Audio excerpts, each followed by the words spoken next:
Well, a very good morning, good evening, good afternoon to you, wherever you might be in the world. Welcome to the channel, or welcome back if you're a returning visitor. If you're new to the channel, of course, my name is Anna, and the channel is my baby, as is the website. I'm going to be talking about that today. Thank you for being part of my journey before I start having a waffle, as I do. Just a reminder to people that if you are new to the channel, I do put those timing stamps in the description so you can jump from one spot to the next, just to make it easier, because I know that time's pretty much a premium for people wherever we are and whatever we're doing. And I hope you're having a wonderful day here in Perth, Western Australia. It's actually a bit on the nippy side. It was about 7 degrees this morning, which is pretty cold for us. And when it starts to get cold outdoors like that, it gets cold inside unless we put the heater on. That's just after a few days of it. But anyway, before I start talking about what's going on today, suffice to say, I'm in a very quiet mood. I'm very reflective. And I think that's because I'm looking at the content on the website and some of the content that I'm looking at. So I'm going to give you a little bit of a preview again, just to basically a progress report, I guess, for those that are interested. So anyway, let's jump right in. So yes, as I said, website development for me, and I've been working pretty intensely at it now for a couple of weeks, although I must admit I gave myself yesterday off and did a whole, I wouldn't call it a movie marathon because, to be honest, I'm almost embarrassed to mention this. It's actually one of those Chinese series, and I saw somewhere Nirvana on Fire was supposed to be really good. Look, suffice to say, it's very light watching and it's quite addictive, and I got stuck right into it. So I had yesterday off is where I'm going. So back on track today. I was up at dawn, basically, or before dawn, and I started working on the content again. And really, I don't have a lot left to do on some of the pages, but for some reason I started on the spiritual law page today, the universal law. And I think when we start looking at those laws, I mean, I've obviously had this document for about 20 odd years, but every time I start looking at it again, I get deeply reflective over some of the content that comes up. And I'm going to put I think I'm going to put some interesting quotes up there as well. I'm not saying that these universal or spiritual laws are correct or they are anything that people need to live by, whether they're right, wrong, whatever. It's down to what a person feels. But some of it will resonate because some of it's actually pretty good stuff. Some of it I kind of think, what is the relevance? That's where we're at with it. And then I'm reminded, because I've been doing these Chinese quotes as well, might be why I was interested in Nirvana on Fire. But one of the quotes from the Chinese masters that stayed with me, I think sometimes Asian people are probably very blunt, no disrespect intended, because I love bluntness. And anyway, this particular quote said, "If you believe everything you read, then you shouldn't be reading books." And I think that's great, because if you're learning or if you're hoping to learn, other people's words and information can give us something to reflect on for us to do our own learning. And that's the approach that I take to the spiritual law. But anyway, that page, with a bit of luck, will be published later on this afternoon. I'm going to keep working at it for the rest of the day. At the moment, excuse me as I swallow, it's actually now 1:45 in the afternoon, and I realised I need to get this video done for you guys, the yarning, and then I can get back into this and I can just take my time on it. When I say get back onto this, I mean the website. So other updates for you. There is one page on auras and chakras that is actually open to the public, which you can go and take a look at, but I must say it's not complete. There's a section there that I've still got to finish. I can't remember what it is offhand at the moment. And when it comes to the chakras, I've also got more content on there. But anyway, going back to the aura page, what you can access now is the basic information about the aura layers. I'm trying to give you some information as part of developing your own clairvoyance. And I will have other information up at some point about how you can do your own aura maintenance. But at the moment, I'm putting the content up because if you can see and become aware of what is happening in your own aura, then you can manage your health and well-being with greater ease.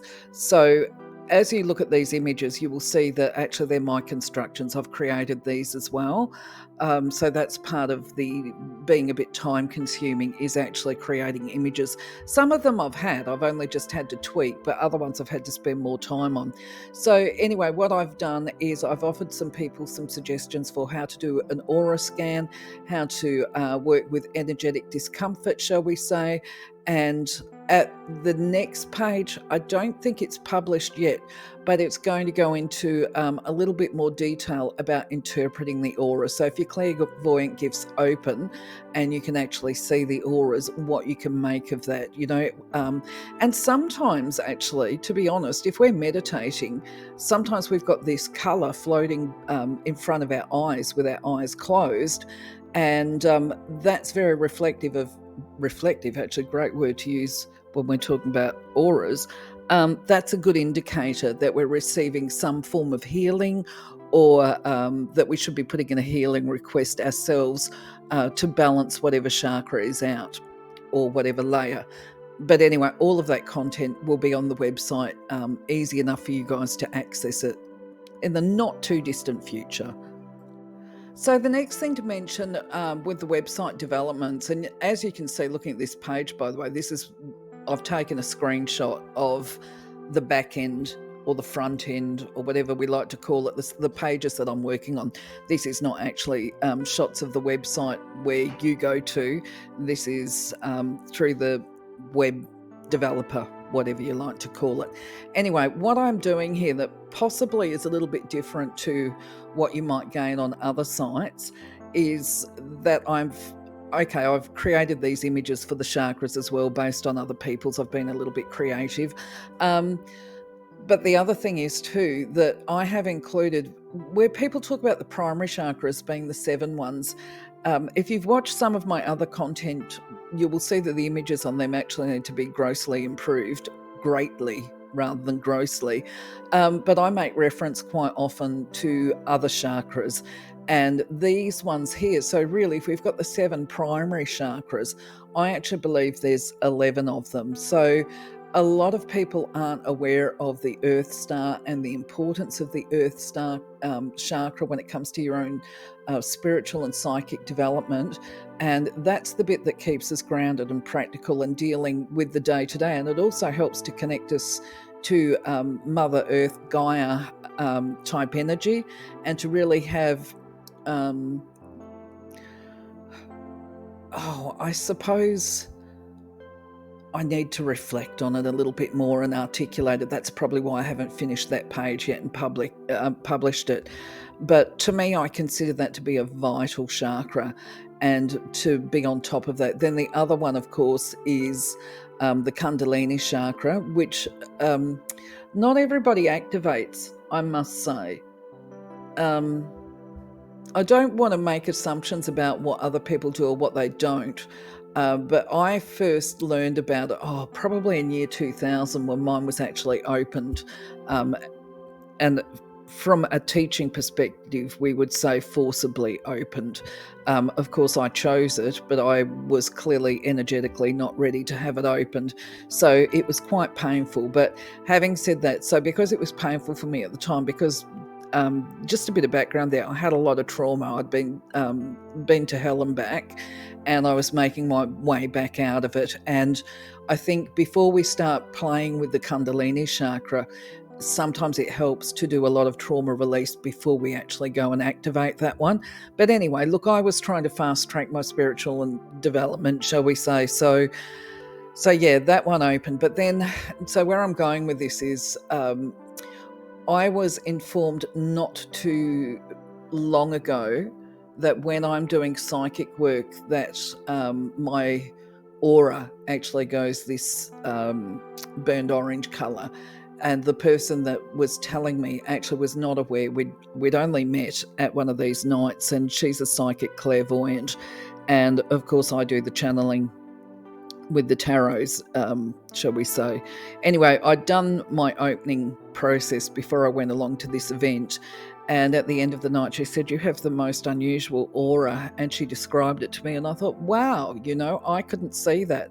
And I was able to turn around and say to her, "Okay, I know what you're looking at." I said, "It's actually the Kundalini and energy." I said, "Because I actually did an opening and activation before I came in to deliver my services tonight." So that's just a little piece of, I hope, interesting information for you. Now, the other one is, I believe, called the Bindi Chakra. A lot of people don't know about that. Now, I just want to make the point, I didn't know really when I was creating this graphic how to actually represent this chakra, because for your information, and I will put this onto the website as well, when it's closed, it's red, that little red circle. So it's represented by that crescent moon type thing and with the circle. But when that chakra is closed, then it's a little red dot. When we're opening it up to work with it, then it opens up to become that crescent shape. And now, as far as times when we would open it up, because remember, we're in control, we don't walk around, I certainly don't walk around with a Kundalini blowing all the time. And when it comes to opening and activating the Bindi Chakra, we've got control. This is about the focus of intent when we're meditating and learning how to harness energy and use it. But anyway, the Bindi Chakra is one that you actually would open and use when you know how to. I wouldn't encourage people to jump straight in and do this. I would recommend that obviously they do work on the 7 primary chakras first, and then start looking at activating some of these other ones. In fact, actually, I just realized, without even knowing it, I've actually layered them out in probably the order of development. Although, I mean, obviously you would have the grounding, the Earth Star chakra. I'd be working with that one all the time, and encouraging people to work with that one all the time. Goes without saying, especially when they're working with higher energies. Actually, I could do a whole 30 minutes talking about this, so I will move on from that. What I will say is that I will open the Bindi Chakra. This is me when I'm trying to attune crystals, when I'm doing energy work with the crystals, and when I'm using or opening up the celestial chakras. That tends to be when I'm doing psychic energy healing type work as well. So just a little bit of extra information for you there. And if you've got questions, suggestions, thoughts, differences of opinions, by all means, leave a comment, because the more we share information, I keep coming back to this, we grow from sharing the knowledge. And in fact, that takes me to the spiritual universal law. I saw the law of teaching again today, which is this obligation that we have to share information and knowledge with other people as part of growing the collective, which of course is part of my motivation for doing the website and the channel. So basically, when it comes to the community gathering this week, it's cancelled. Okay, so I'm just jumping straight in there just in case people are expecting an update. This is the one that's actually due to occur this Wednesday. I just made the decision that look, I've cancelled it basically for unforeseen reasons, and I've decided that I'll see how it goes for me come July next month. If you're interested in going, if you want me to get it cracking again, let me know. The other thing is when I do start it back up again, which I will, I've booked the room for July, but I'm just finding it too difficult taking along the crystals. Because I'm getting older. I'm becoming an older woman. So I might have to revisit how I deliver that. And the other thing is too, I'm very much aware so many people want to do the psychic development, or they want me to teach them how to do tarot.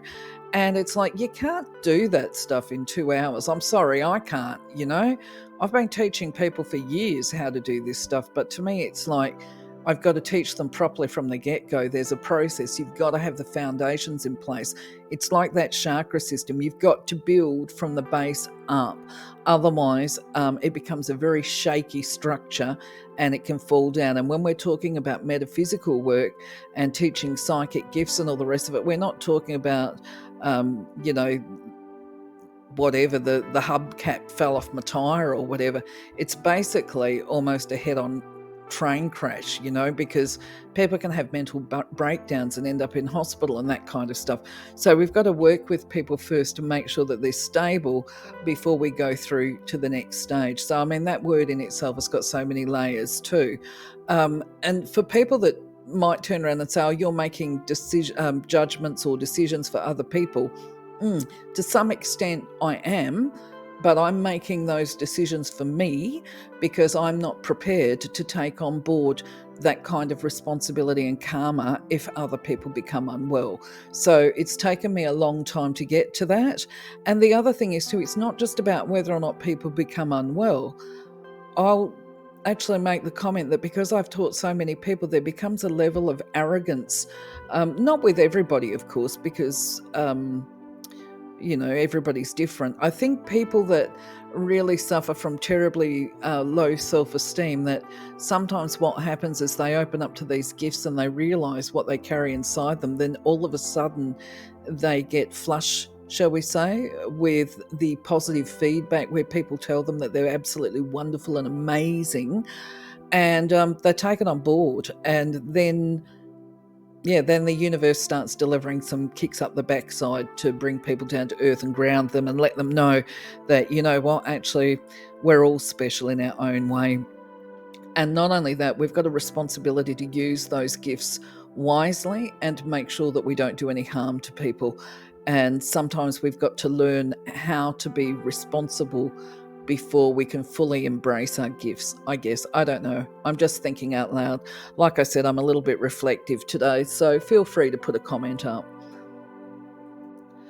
So as far as channel update goes, I'm going to be able to fly through this today because there's not much to say. It's really just the same old, except that there's a few slides that have changed because obviously there's been a few videos loaded. There's some that are still to be loaded.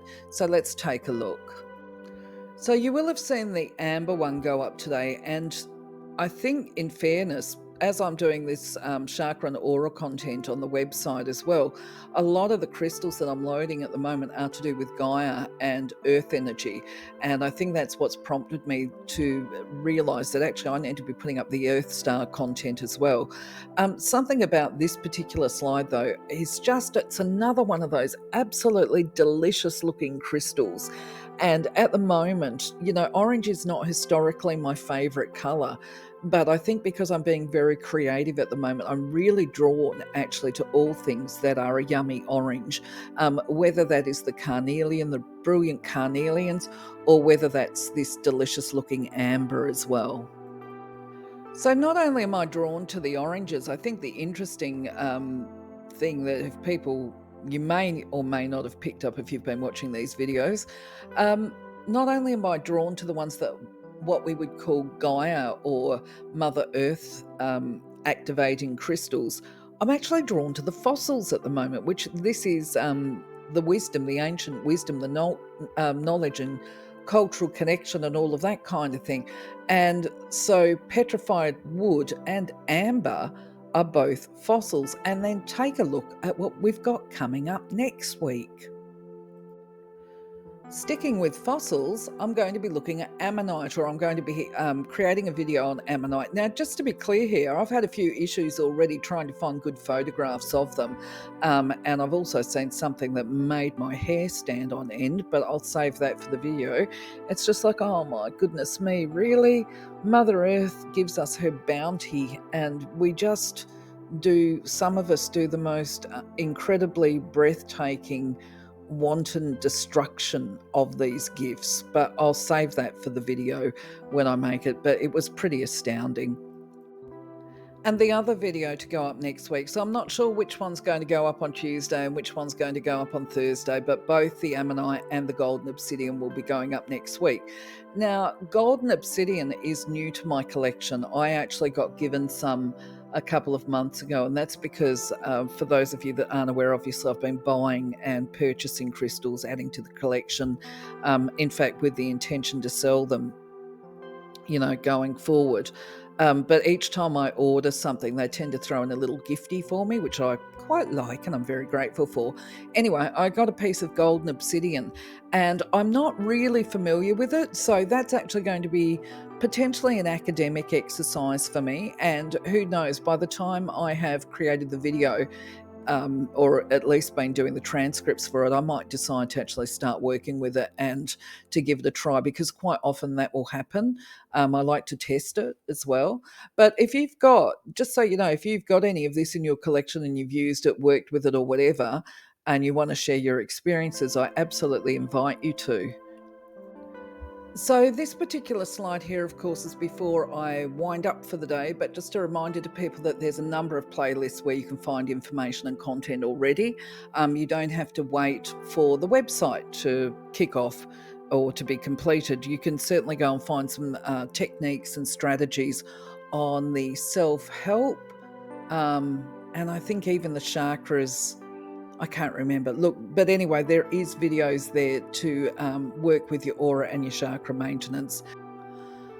For now, though, my friends, I'm just going to say, look, thank you very much for being part of my journey. I hope you'll be sticking if I can talk, staying with us, and that we can continue, I'd love to get to know you. I'd love to know more about where you're from, what kind of information that you're looking for, all of that kind of stuff. Feel free, please say hello. If you find any of the content or information that I provide to you useful, can you please just give us a thumbs up? I'm going to keep asking people to do that, just to give me an idea whether or not I'm going in the right direction, and also to keep me motivated and inspired to continue to do the content. Anyway, for now, though, I'm going to say, look, I hope you have a wonderful week. Take care of yourselves. Be blessed. Have a blessed day, whatever is left of it, or a really good night's sleep if you're heading into evening.